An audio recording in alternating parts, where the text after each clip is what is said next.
Hey guys, welcome to the spoiler discussion for the Rise of Skywalker. Now, very much like my Spider-Man Far From Home, spoiler discussion, pretty much just gonna go plot by plot point, beat by beat, just telling you what happened in the movie and giving you my general thoughts on that. But also want to let you know real quick is that I will not be uploading a Christmas movie review this year like I did last year with Die Hard, because unfortunately I want to be able to spend the time with my family. But stay tuned this weekend as I will be uploading not only a review for Spies in Disguise, but I will also be uploading a review on the first season of The Mandalorian, so stay tuned for that. But anyways, so let's get down into it. So the opening crawl begins, and it states the fact that there are rumors been going around that Palpatine has supposedly returned, and he has a message going around the galaxy. In case you're wondering what that message is, it's not explicitly told in this movie. As we later find out, it is apparently there was a Fortnite event that ended up going on that was a cross promotion with Rise of Skywalker, in which you got to hear see an exclusive clip from the movie. Then, after the event ended, there was a message that ended up playing from Palpatine saying that this was the day of the First Order, the day of the Sith. So, the message that everybody was that was mentioned in the opening crawl of the movie is in a Fortnite tie-in. It's really weird. Then we open the movie and we see Kylo Ren and the First Order are on Mustafar as they're trying to find a Sith Wayfinder, which leads them to Exegol, which is a creepy temple filled with monuments dedicated to Palpatine and his followers. Now, Palpatine has stated to Kylo Ren that the reason why he turned to the dark side is because of him. You see, he created Snoke as a puppet to use to manipulate Kylo into becoming who he is. And he's also been impersonating the voice of Darth Vader, wanting Ben to become Kylo Ren and continue the work of his grandfather, Anakin Skywalker. Then, afterwards, after he ends up encountering Palpatine, Palpatine shows him that he has like an entire army of Star Destroyers. And here's the real kicker. Those ships are so powerful, they can be able to obliterate planets from one. Yeah, let's just say the fact that these things are super powerful. How did Palpatine do this? Did them off screen for being over 30 years. Nice. Anyways, we then cut to the Resistance. Rey is currently training to become a better Jedi. She's trying to communicate with the spirits of the previous Force users. And she's also training to become worthy of Luke's lightsaber, courtesy of her master, Leia Organa. Now, the Resistance ends up getting a clue that there may be a spy in the First Order, and not only this, but that they need to be able to find a special dagger in order to find Palpatine. And they need to find the Sith Wayfinder. So, they end up going to a planet where they end up encountering Lando Calrissian. Really cool to see Billy D. Williams coming back as Lando. Then they end up finding the dagger. However, they end up finding it getting sunk. After being trapped in quicksand, they get sunken down into a cave. Now, it's during this moment the fact that Finn has to tell Rey something, but he doesn't. And we don't know what that thing is. Until recently at a screening, J.J. Abrams stated after a Q&A that the thing that Finn wanted to tell Rey was that he was Force sensitive. And you actually get hints that Finn might be connected to the Force because later on in the movie, when something ends up happening to Rey, Finn can sense it. But anyways, I digress. So, they continue on and they encounter this weird slug creature who's blocking their path. So, Rey decides to use some of her Force energy to heal the creature. Now, this is not the first time that we've seen this in Star Wars, as if I remember correctly, in Episode 7 of The Mandalorian, we see Baby Yoda doing the exact same thing. So anyways, they move on, they get the dagger, however, the First Order ends up finding them alongside the Knights of Ren and Kylo Ren, and they take Chewie away on a ship. So, Kylo and Rey are currently forced struggling to be able to get the ship, but then all of a sudden, lightning shoots from Rey's hands and knocks down the ship. And Chewie is believed to be dead. Except he's not, as he's currently on a cargo bay. Bit of a cop-out, I will admit, though, along with the C-3PO thing, along with something involving C-3PO later on, but for the most part, I think it probably, for the most part, it is emotional, but then they immediately go back on their word. It's a bit weird. They do that sometimes. But anyways, so they eventually find out the fact that even though they don't have the dagger, they can still find it in C-3PO's memory. But the problem is that he needs to be able to have a complete memory rewrite, as his protocol will not allow him to do so. So they have to go encounter an old friend of Poe's, Zori Bliss, played by Kerry Russell. And she ends up leading them to Babu Frick, who ends up erasing C-3PO's memory so they can tell them, in order to be able to find where the Wayfinder is, you need to head to one of the many moons of Endor, where the second Death Star fell in Return of the Jedi. Right there. Then they end up having to run from the First Order, and then they realize that Chewie's on board the ship, so they need to be able to get onto the ship and get him back. And then Rey and Kylo Ren have a duel with one another. And not only this, but they establish that in The Last Jedi, they are sort of communicating across the Force. And not only this, but they can also grab things from their environment and bring them back with them.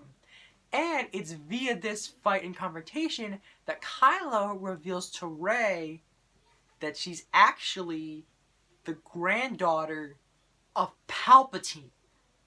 Yeah. Ain't that interesting? So, yeah. That's a pretty big bombshell, and Rey is definitely struggling how to deal with that, and she's... Well, the lightning may have been a clue as to what exactly was going on, but... Yeah. Very much like a lot of these other things, as I mentioned in my initial thoughts video, I really wish that they would have had a roadmap of where exactly they were planning on taking the story, as it's very obvious they were setting up Snoke to be the next Emperor, for example. But then in The Last Jedi, Rian Johnson's like, nah, we're not going to do that, so they killed him, and now J.J. Abrams is like, crap, Palpatine was secretly behind it the whole time.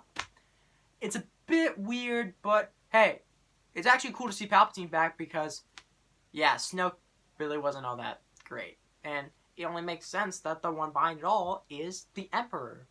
How exactly he came back, we still have no idea. The only explanation they sort of give for it is, the dark side is a pathway to many abilities some would consider to be unnatural. And that's all you're gonna get.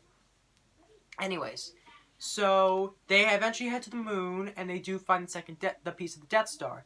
And meanwhile, Finn is bonding over another individual who lives there, played by Naomi Ackie, who, as it turns out, is actually a former stormtrooper of the First Order, like Finn, and how she didn't want to kill civilians.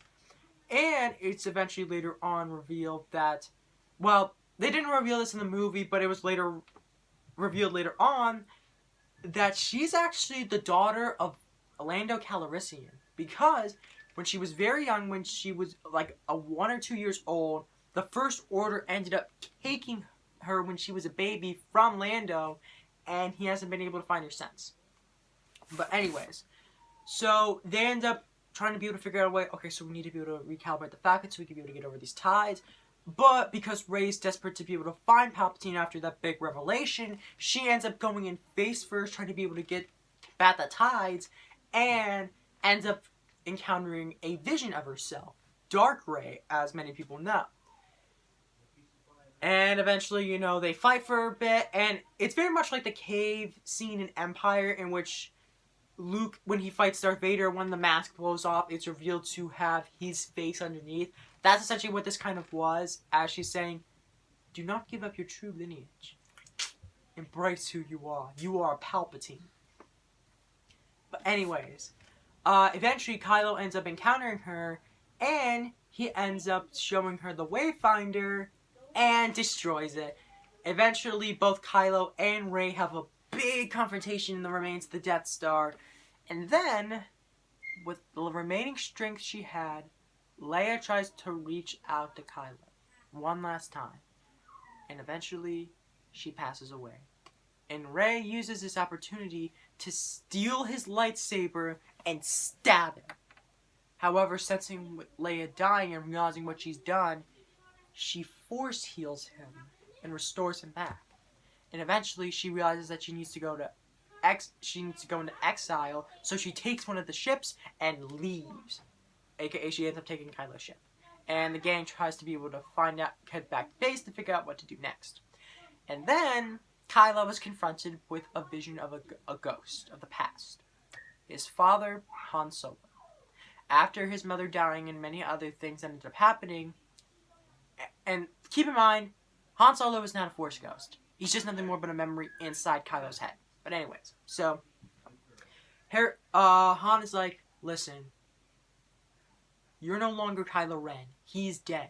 My son, Ben Solo, is alive and well.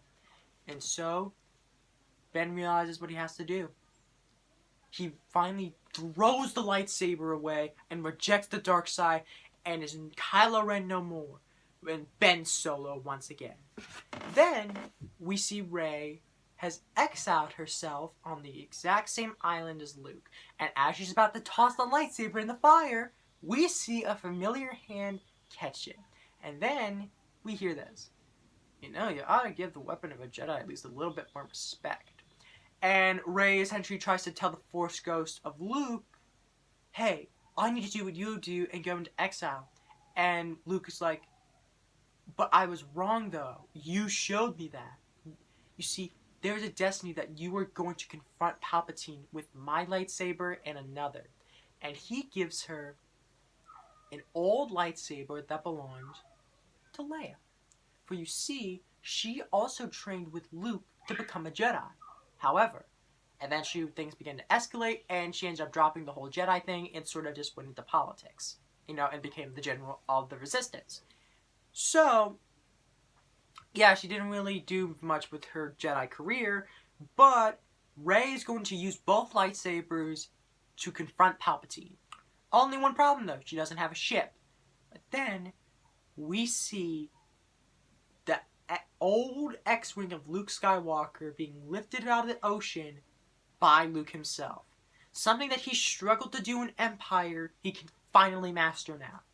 Which I will admit is actually kind of a cool callback. Then later on, eventually, after C-3PO's memory gets wiped, they end up bringing it back. And then, with the Sith Wayfinder, Rey shows them how to get to Exegol via her. However, when they end up getting to Exegol, they are very much outnumbered.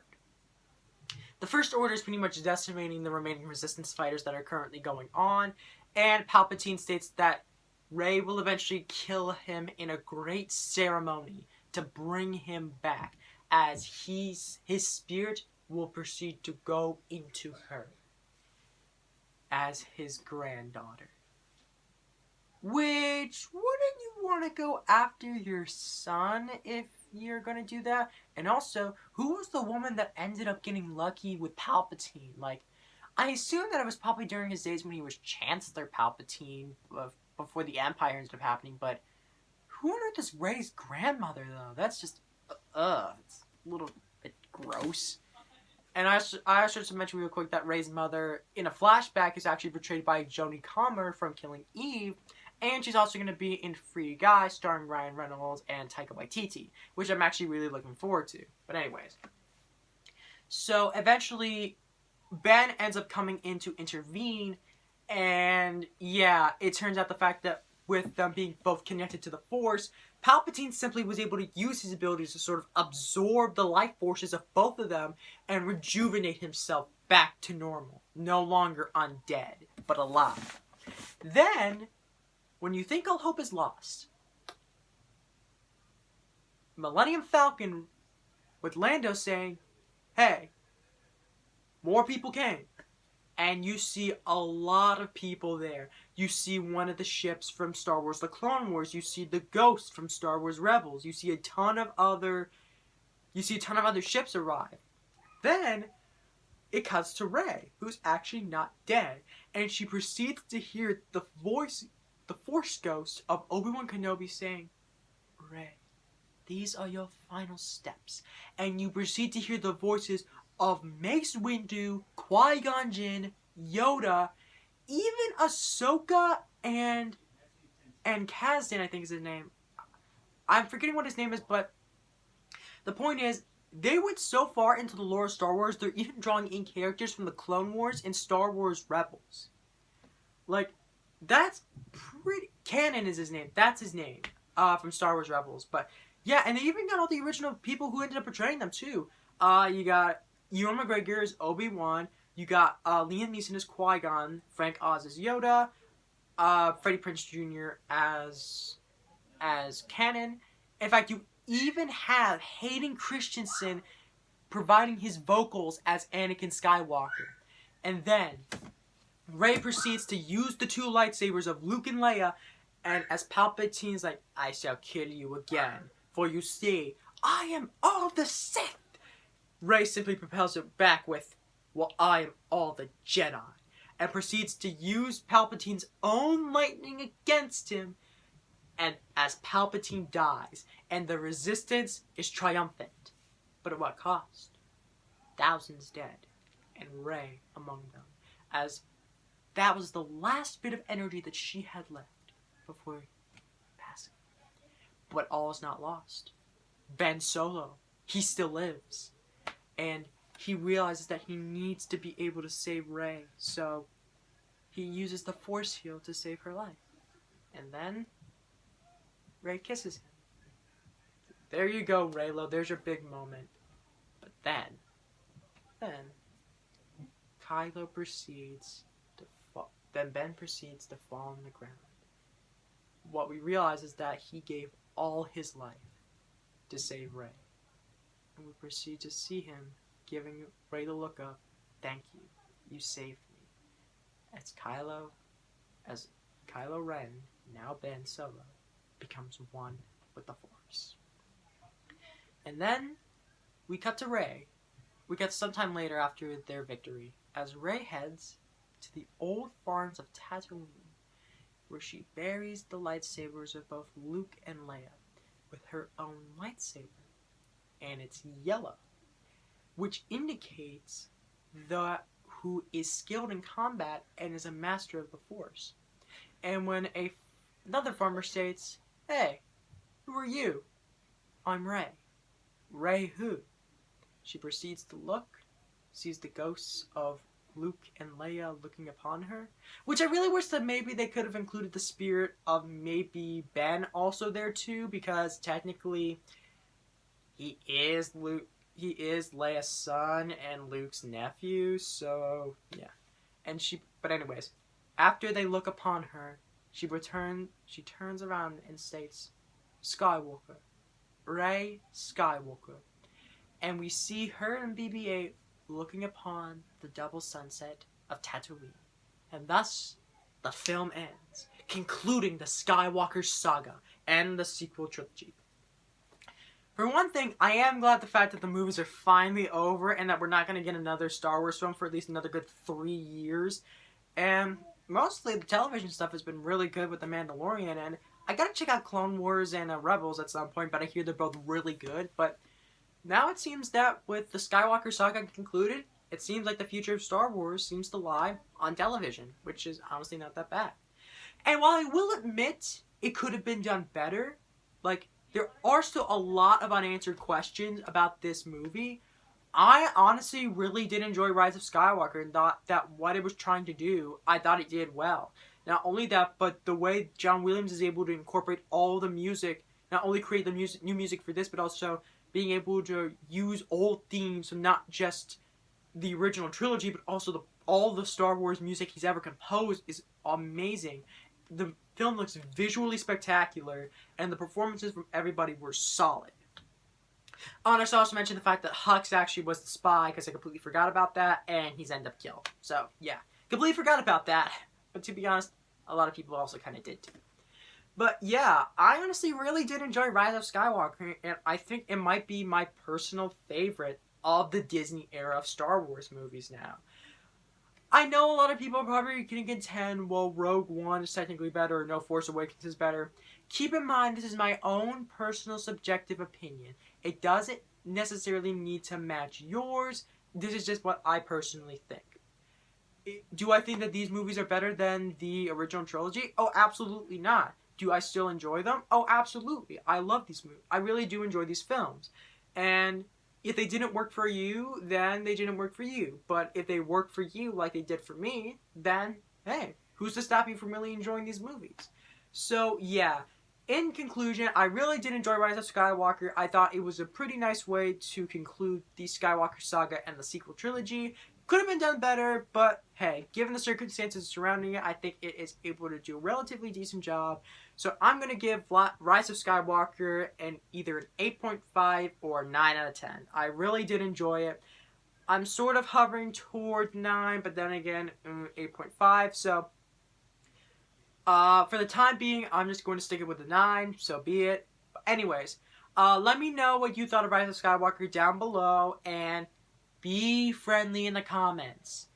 If somebody ended up liking it, or if somebody ended up not liking it, don't just hate on them, okay? Just don't.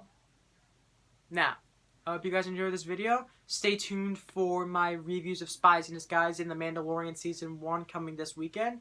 And as always, stay gold. You know what? No.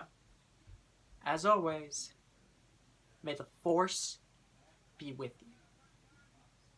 And have a happy holiday.